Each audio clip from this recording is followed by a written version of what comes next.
Je pense qu'il est absolument naturel pour les familles de vivre dans l'espoir qu'on va découvrir quelque chose pour leur enfant. Ce qui est souvent difficile, c'est que pour l'instant les essais thérapeutiques ne concernent que certains enfants, que certaines maladies, et même au sein d'une même maladie, que certains enfants en fonction d'anomalies génétiques par exemple.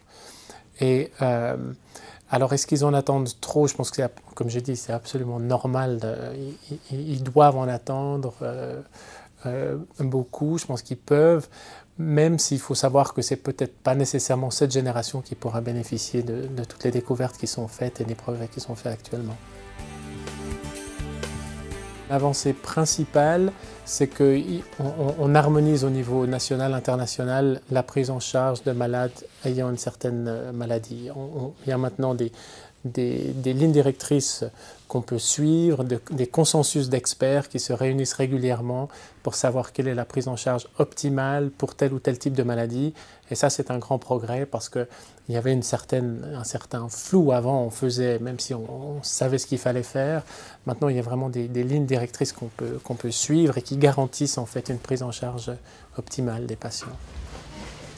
Salut. Salut. Ça va et toi?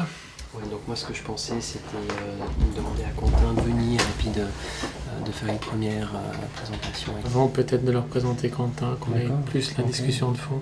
Ouais, faisons ça. D'aborder ce sujet avec eux, quoi. La recherche a en tout cas continue à avoir besoin de moyens financiers.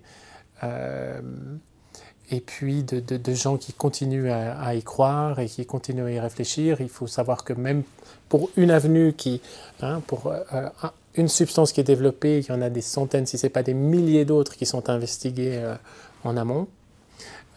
Donc la recherche définitivement continue à avoir besoin d'énormes moyens si on veut pouvoir un jour proposer quelque chose, non pas seulement à quelques patients, mais à la plupart des patients qui souffrent de maladies rares.